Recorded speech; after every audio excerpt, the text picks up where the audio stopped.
Welcome to Shorty's SuperCoach, and I'm joined by Langers today. We're going to take a look at round one. Obviously, I did my presser the other night, but I thought it'd be good to discuss a few of the finer details and have a look at Langers' team also. How you going, mate? Good, thanks, Daniel. How good is it to have football back? Yeah, it is good. I've been enjoying 360 every night with some actual footy to talk about. It's been good to just have footy on the radio almost any time you throw it on. But everyone knows how I went on the weekend, mate. Okay. It wasn't the greatest. There were a few misses from some guys I would have liked to go a bit better. But things could always be worse. No injuries or anything like that. But how did you fare? Yeah, not too bad, actually. I actually skipped a lot of the carnage that happened during the week. So I ended up trading out Collins before lockout and bringing in Scrimshaw. I ended up getting rid of Jack McRae again and bringing in Fife. I didn't field Petruccelli or Burgess. I actually ended up trading out for Dersma eventually as well. So yeah, I missed a lot of the carnage. I scored 2,143, which saw my rank go to 11,815. So I was pretty happy with that, considering I didn't think I was going to even make 2,000 at one point, but then I came home strong. Yeah, definitely a couple of players in my team scored really well. Yeah, no, it's good, and yeah, it's a really good start. And it's funny how missing some of those bad rookie scores, it helps so much, but it's so hard to predict. I always find that in that first month or so, a lot would have Bolter, would he score 18? And, sometimes, like Collins looked the goods to be a solid 70 scorer, and he just didn't, I think he still will be pretty solid, but it didn't happen for him on the weekend. And sometimes it's just a little bit of luck if you can miss that. Sometimes it's good management as well as good luck, but it certainly worked out nicely. And if you are down the rankings a little bit, best not to panic because, as Jake said, he's ranked around 11,000th and scored about 50 more points than me, which equates to about 17,000 rankings. So you can make up a lot. That first 3 weeks, your rank will change a lot. Then certainly after the first month, you start to settle a bit and catching up becomes a bit more difficult. But, don't get too disheartened if you're not sitting great ranking-wise because there's not many points between, probably 1,000 people at times. Yeah. And definitely at these early stages of the year, as I said in a previous potty, just if you missed out on a couple of rookies that look like they'll be the goods, like Bailey Scott, like Willem Drew, like Dersma or Butters or Constable, just do a couple of corrective trades early. If you had Collins or Burgess or Bolter and you need to get rid of them, maybe not trade this week, maybe next week and just see how they go. But definitely get some of those better looking rookies in before the bubble. And just make sure you've got your cash generation going for your team. Yeah, and it's a little weekend preview sort of stuff. It's only Tuesday, but I don't think we should be trading this week. No, there's not many relevant guys that got injured to my knowledge. So I think most people, well, I don't think he's SuperCoach relevant, but how's that going for you, Watto, in draft? Well, I was playing Watto in draft, and he had Rance and Duday in his team. So brutal scenes, but so I think it's a general rule of thumb to not trade after the first week because, well, it's just 1 week. There's nothing to get too carried away. I think I saw about 4,000 people who got rid of Oliver. Yeah, well, that's a good segue into the underperforming premiums that we were talking about before. So obviously the main ones that we had sort of pegged down was Grundy, Gawn, Dangerfield and Oliver. Dangerfield scored 97, probably could have had about a 115 score had he have kicked those 2 easy goals he missed. So I wouldn't be too worried about him. He was just blowing some of the rust off and he'll get better in time. But obviously Gawn got bashed up essentially by Ryder and Lysett. So I wouldn't be too worried about Gawn.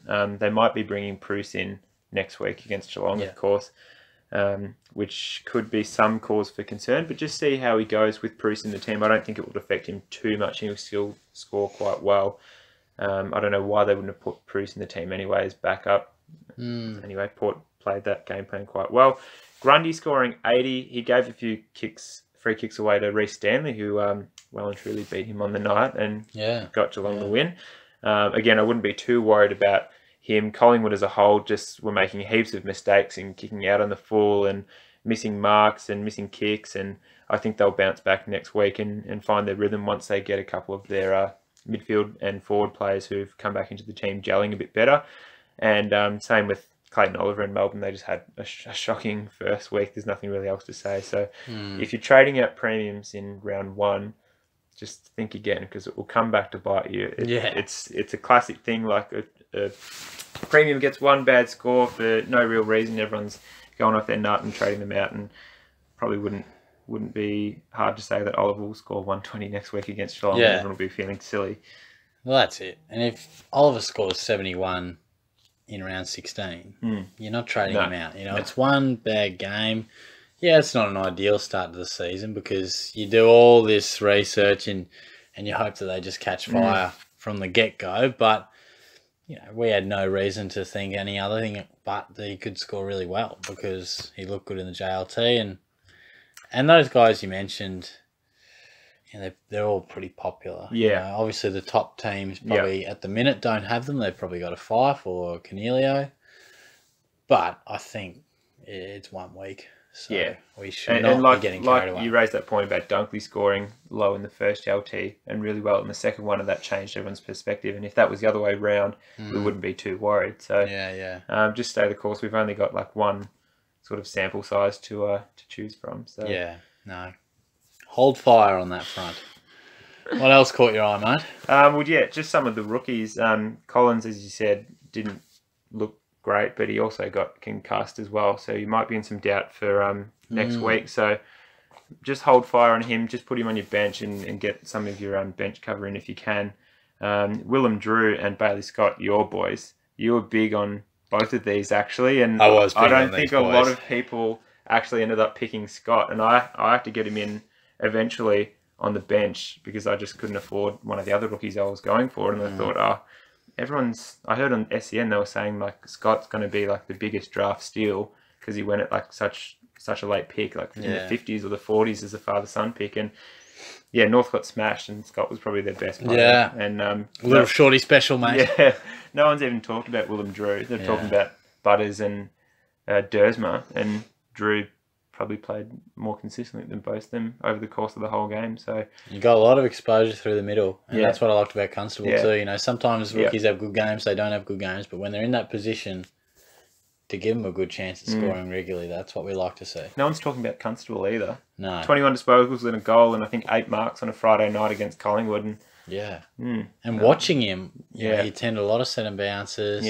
I think he's going to be a really good part of our midfield. He loved the sausage kick too. He got rowdy. I got rowdy, mate. I was out of my seat going off. The other rookie that looked really good was Matthew Parker for St Kilda. I think he scored 87. Kicked a couple of goals and looks like a carbon copy of the game and the sort of career that Tim Kelly started last year. He might be one. I actually don't think I've got him in my team. Do I? I can't even remember. Yes, I do. He's on my bench. So I'll be keeping an eye on him because if he's going to be bringing that mature age sort of game with that little bit more experience and he's going to be scoring 87 every week, I might have to leave him on field for a Setterfield maybe who's just sort of chugging along with 60s. It looked dynamic though. He looked really good. And you mentioned Setterfield. I thought he looked pretty good. He did. Walsh and him, they didn't score amazing, but they played in a role, and this is why it's important to look at not just their score, but if you can watch the game and see how they went about it. They both got plenty of time around the ball.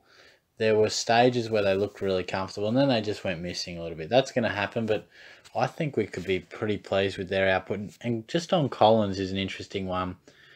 We say don't sideways trade or pull the trigger too heavily, but not yet, obviously. And it's worth noting too, like, not the end of the world if they have a poor round 1 score. It's great if they score better in round 2 because you actually get 2 price rises out of that too. But Collins could be the one to watch because he is 190k or whatever he is. 188. If he comes out and scores a 50 or a 60, then he's all good. And Dersma, if you can pocket 60k or whatever, then you might be like, well, this guy's not setting the world on fire. His job security is probably pretty solid. But that might be one, because if you can get that little double advantage, get a guy who's scoring a bit better. But hey, I also put a bit of coin in my pocket. That can be handy. So. You definitely don't want to be wasting trades early doing sideways trade. Like all well and good if you need to get that rookie in before the bubble breaks, but yeah, don't be going crazy on trading out all your rookies for ones that you think might be good, and then they don't end up playing and you've wasted money and trades. That's it, mate. Looking at some of the mid prices, and there's one name which you might receive a bit tentatively. Tom Rockcliffe, Daniel. Wasn't he in your team? He was in my team, mate. No, I'm happy to concede, all right? There was just a couple of comments on your last video just about, Daniel, where was... in fact, I would like to tell everyone out there to get stuck. Because I put Rockcliffe on my team, and everyone's like, oh my God, you're playing Rockcliffe, oh my God. You're crazy, Shorty. Was that me? Was that the impression of me? And then he comes out and scores 140, and they're like, oh, how didn't you pick him, Shorty? You had him. What are you doing? All of a sudden, like, God, I was a crazy unit when I had him. And then all of a sudden, I do what everyone's saying, get him out, and oh, yeah, he scored 140. Didn't you see that come? I was like, piss off, God. When did you actually get rid of him? It was probably on that Monday or Tuesday. And let me walk you through the process, mate. Sure. So I just got a little bit of cold feet. I looked at my team and I saw Libba and Rockcliffe, and I got a little bit concerned, and then I felt that I needed to bat a bit deeper in the forward line. I wanted Darcy more because I felt like our rookie options would be great through the forward line. So I had to find some coins somewhere, and Witherden and Rockcliffe ended up biting the dust. Witherden's out. He's out of my team. Witherden gone. Witherden's out of my team. Who'd you get in for Witherden? I think I ended up going a rookie. Okay. Obviously one of the rookies I didn't have because there were so many good options. Did you bring in Wilkie? I did. Yeah. Okay. Yeah, he scored all right. Yeah, he scored well. He only scored like 10 points less than Witherden did anyway. And he's a really good interceptor, I think, in the Sandful last year. So I'm quite pleased with that. Witherden scored 97. I think Wilkie scored like 71. So it's not a huge loss there. But yeah, that's fine. But the thing was, I just needed to. I wanted to strengthen up the forward line because otherwise I would have fielded a Petruccelli or something like that. Yeah, and we had that conversation about I ended up bringing more in as well. And I just said, like, I don't want Burgess there. Petruccelli, I'm only going to have on the bench with the emergency. So I think we both ended up bringing more in. Yeah. Just for that sort of cover, extra depth in the forward lines. So. And I bought Lockie Neal in. I mean, it was funny. I was actually trading and making everything work. Yeah. And I was going to bring Rockcliffe in, and then I looked at my salary cap and it said 610k, and I said, "Well, might as well why go?" In the end, it went, "Well, why should I take the punt on Rockcliffe when I know Lockie Neal's going to deliver?" And look, Rockcliffe was great. Did I kick myself a little bit when I heard his name popping up every 3 minutes on the radio? Yeah, I did. But when he scores, like when he gets a down score, you'll be like, you know what, that was the right decision. And you can't be blinded by that 144. And a lot of people will be blinded by that 144 because remember, there's still Ollie Wines to come back. Yeah, and I was happy enough that Travis Boak scored well in my draft team. Yeah, but there's other factors at play here, Daniel. So what did Neil end up scoring? 127, I think. So good stuff. But you lost 40 points. Can you talk Tom Liberatore to me now? Yeah, sure can. Did you see the game? I did. Good. That's what it was actually a really, really good game. That's what I wanted to hear. Yeah. Because I want to know, where was he playing? He was playing in the guts. Well, that's all I need to know. That's all I need. Because I saw he had about 28 touches. 27. Third best player. They mentioned him in the commentary. And I was surprised he scored 75. What, did he not use it as well? Or? I'm not actually sure of his specific stats. I think he gave a couple free kicks away. Let me see if I can find it. But Dangerfield was actually an expert commentator during that game. Was he? Yeah, and he actually said Libba's played a ripper. Like, this Libba is the heart of the Bulldogs, and he's sparked them up again. And they looked awesome, mind you. And Libba was like that link man between the midfielders and the forwards. He had a couple shots on goal as well. But I don't know. I think it was maybe just a little bit of rust for the whole team. There was a stage through the third quarter where he didn't score for a bit when Sydney were coming back at the start of the last quarter. Sorry, but you look at his stats and you think he should have probably scored at least somewhere in the 80s or. Well, that's what I was thinking. Yeah, so Libba actually ended up playing a good game, and his scores will go up as he gets his efficiency up in the coming games, and those clangers went a little bit against him. So another mid-pricer that our mate Chook took in draft was Dom Sheed, who scored 140 odd in a pounding by Brisbane, and at $394,000, he looks really good. So if you do end up having a mid-pricer. So let's say that Rocky gets like 250 scores over the next couple of weeks, and Sheed gets like a 90 and looks really good. He might be a good option to downgrade to, even an underperforming premium if you've got one. If Clayton Oliver, God forbid, scores any more bad scores, and maybe you look at getting Clary down to Dom Sheed. It's very interesting because we talk mid-price madness a lot, and we've just been taught over the years to not go near them, you know, or at least be very, very careful. And history suggests that they don't often work out. But then we had Rockcliffe looking the goods. Even Brad Crouch was pretty solid. He really worked in the game. Sheed, dominant. So, yeah, it's really interesting, you know, particularly through the midfield, which is often a dangerous spot to pick mid-prices. There are a few putting their hand up, but... Nick Newman was another one. Yeah, Carlton, I think this might have been more of an out-of-the-box sort of breakout game for his new club sort of thing. I think he scored like 130 odd. I would be backing him to get maybe just over 100 every week, but definitely at his price he's worth it. If you have an underperforming premium in the back line, it might be worth downgrading to in the future if he keeps scoring well, but just keep an eye on how he's scoring before he bursts his bubble, reaches his bubble. It's an interesting time because there is such an expectation towards round one. You know, we do so much thinking and planning towards it. For you to only, well, either be disappointed or pleased. And I think you were certainly pleased. I was probably more disappointed. With your team? Yeah, I wasn't stoked. I don't know, you just hope that it can go as good as it can. And there were just a couple... I think breaking 2,000's a tick. Yeah. It's a bit like what they say, you know, what is it? You can't lose the flag in whatever month of the year, but you can win it, or whatever the saying is. No, you can't win it, but you can lose it. Can't win SuperCoach in the first round, but you can lose it. You know what they say in the AFL season? Yeah. You know, you obviously can't... SuperCoach though. Yeah, I might just edit that out. No, actually... My analogy was, which I was heading to something beautifully, but... Can someone get me a water? Keep it going. I was saying, you know, like you were suggesting, the 2,000 mark. Yeah, you can't win the 50k off of 2,088. But if things went pear-shaped and someone scored, say, a 1,900, well, you could potentially put yourself a long way behind the pack. So I guess maybe... It's a good analogy. Oh, fuck. Are you going yet, or...? No, it's 6 good. o'clock yet? No, I agree. Like, if your team scored bad in round one, don't give up. Oh, without giving up on this podcast, though, mate. It's been a shocking 2 minutes. That's all right. We'll finish strongly. Let's talk about the premiums that scored very well, or players that scored very well. Yeah. First one was Justin Westhoff. Yeah, I spent most of the off-season saying don't pick him.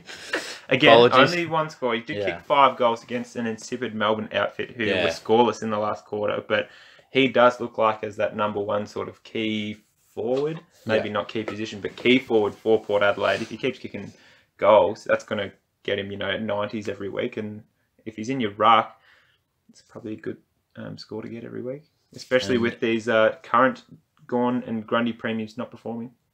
And another good example of, scored well, but I still think he's playing in a position that will see him average high 80s, maybe early 90s. Yeah, that's fine. If he only kicked 1 goal, he would have scored, 80s, 90s? Yes, that's right. And I don't think, is that maintainable? Probably not. Maintainable? Nat Fyfe in the last game of the year scored of the year. Shit. We're done. This Congratulations. Has nosedive. Dominated, scored, didn't he? He scored, very well. And a lot of people, including myself, took him out, except for when I dabbed on the haters and then brought him back in last minute for McRae. I was did dab too. Right, I was very happy that he did score well, and he, like I said, he hasn't lost any of his fitness. And they did pump North Melbourne as well, but he looked like he was running well, marking well, and we were a bit concerned about how his elbow was going to pull up. But not too bad. Another player that did well was the commentators read his game, but some can't even say his name. It's Cornelio. Oh god. He scored like 150. Yeah, 154, and I was super happy that I actually brought him in because I had Kelly there, and like we said, Kelly just died, and no one's heard from him. He's out of round one, so Canelio is in. Apparently, he's playing for Hawthorn next year. He would be a great sort of, I want to say pod premium because he's not really one of the first guys you'd expect to pick. He went sort of later in draft as well, so a few people have been talking. I mean, Chook picked him up and is loving him. And I feel like he was a bit of the rage, wasn't he, with his big pre-season scores? So you're right.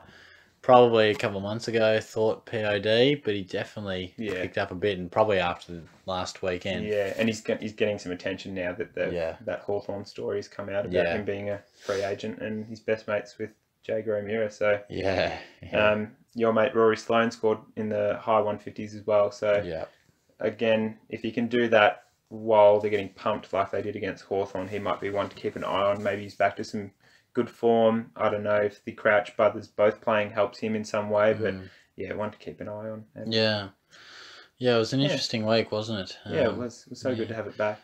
Yeah, no, it was good. I mean, and I do enjoy the Thursday format too. Just gets footy on our the weekend's quicker, just a little bit quicker. So when you're riding the postie bike in the pouring rain, it's coming down sideways. You just want to get to Thursday night footy. Trust me, I was wishing I was at the G. I don't mind if it rains at the G, but not on the bike. Not working in it. But I think we've covered off pretty nicely, mate. So thanks for that. I think ready to go to bed. Yeah, look, we'll probably endeavour to do this when we can. It probably won't be we're not locking this chat in each week. No, not a weekly thing, but definitely for the first week there was some big things that happened. So and it's on the mind of people. Is old SuperCoach at this stage? People are fretting and clicking the trade button like crazy units, but I think I'll be back in the what will it be? Probably Thursday or Friday, whenever we get some solid teams for a bit of a weekend preview. So it'll be Friday, won't it? Yeah. Collingwood Richmond Thursday night. Very keen. Good game. Grundy to bounce back, an early vice captain option just for everyone. All the fans out there. That's a good point actually. Yeah. He'll bounce back big. And Friday night is Sydney Adelaide, I think. Huge. Wow. Imagine if you one of those teams going 0-2. Yeah, real big. Probably you'd probably go the VC loophole on the Thursday night, I'd say. You might look at Dusty, you might look at Grundy, and then Fyfe's playing Gold Coast in the last game of the year. So just there's your captain option if the VC doesn't go well. See that one up. But no, good stuff. Thanks for joining me, mate. No worries, Daniel. Handshake. A very firm handshake, and we'll be back soon. Thanks. Cheers.